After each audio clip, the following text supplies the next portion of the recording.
Hi hello friends, welcome back to media talks. நான் உங்கள் Mounika. So இந்த மாதம் அதாவது 2 வாரமாகவே பார்த்திங்கன்னா விஜய் அவ்வளோவா காமிக்கவே இல்லை. எபிசோடில் ஃபுல்லாக பார்த்திங்கன்னா காவேரி ஃபேமிலி, கொடைக்கானல் ட்ராக்கு, வீக்கா செப்பரேஷன்ஸ் இப்படியே தான் போயிட்டு இருந்துச்சு. பட் ஃபேன்ஸ் எல்லாருமே மிகப்பெரிய வருத்தத்தில் இருக்காங்க. கண்டிப்பாக டீம் பொறிஞ்சுப்பாங்க அப்படின்னு சொல்லி நினச்சா இந்த வாரம் கொடுத்தாங்க பாருங்கள் ஒரு ப்ரோமோ. என்னடா நடக்குது இங்கே அப்படின்ற மாதிரி தான் ஒரு ஃபீல் இருந்துச்சு. நம்ம எதிர்பார்த்தாலும் ஸோ ஓகே கண்டிப்பாக எங்கேயாச்சும் வீக்கோட ட்ராக் இருக்குன்னு நினச்சோம். பட் அது இல்லை.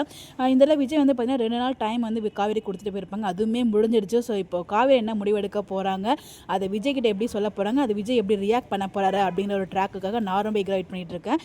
ஏன்னா பார்த்தீங்கன்னா ஸோ அந்த மாதிரி தான் போயிட்டுருக்கு. எப்படி வீக்காக சேரத்துக்கு வாய்ப்பு இப்போ இல்லை. ஏன்னா அவங்க அவ்வளோ ஸ்ட்ராங்காக மலேசியாலே சொல்லியிருக்காரு அது நாள் ஆகும் அப்படின்னு சொல்லிட்டு. அப்படிங்கிறப்ப இங்கே ஒரு முக்கியமான ஏதோ ஒரு விஷயம் நடக்க போகுது. அது என்னென்னு நம்மளால் கெஸ்ஸே பண்ண முடியல. கண்டிப்பாக விஜய் ஏன் காவேரி அப்படி ரியாக்ட் பண்ணுறாங்க அப்படின்னு சொல்லிட்டு விஜய் கண்டுபிடிப்பாரா, இல்லை கடைசி வரைக்கும் கண்டுபிடிக்காமல் காவேரி மேலே அகைன் கோவப்படுவாரா? காவேரி நம்ம பசுபதிக்கிட்டலாம் ஏறின்னு ஏறுறாங்க, மற்றவங்ககிட்ட ஏன் பதுங்கி போகிறாங்கன்னு எனக்கு இப்போ வரைக்கும் தெரில. பசுபதிக்கிட்ட எப்படி இருக்காங்களோ அதே மாதிரி மற்ற எல்லாருக்கிட்டையும் இருந்தால் நல்லாயிருக்கும் நான் ஃபீல் பண்ணுறேன். நான் மட்டும் இல்லை, எல்லாருமே அப்படி தான் ஃபீல் பண்ணிகிட்ருக்கோம். ஒரு ஃபைனலாக காவேரி எல்லாருக்கிட்டையும் மூவ் ஆனால் அண்ட் நிறைய பேர் காவேரியோட மொத்தம் 4 பேர் கூட பிறந்தவங்க இருக்காங்க. பட் ஆனால் காவேரி மட்டும் எதுக்காக அவங்க ஃபேமிலிக்காக உழைக்கிறாங்க? மற்றவங்க யாருமே அந்த அளவுக்கு இம்பார்ட்டன்ஸ் இல்லை. அவங்க எல்லாருமே அவங்க 2 பேரும் ஹஸ்பண்ட் கூட இருக்காங்க. காவேரி மட்டும் ஏன் பிரித்து வச்சுருக்கீங்க? எங்களுக்கு வீக்காக தான் ரீயூனியன் வேணும்னு சொல்லி நிறைய பேர் கமெண்ட்மே பண்ணிகிட்டு இருக்கீங்க. இது எல்லாமே டீம் கையில் தான் இருக்குது.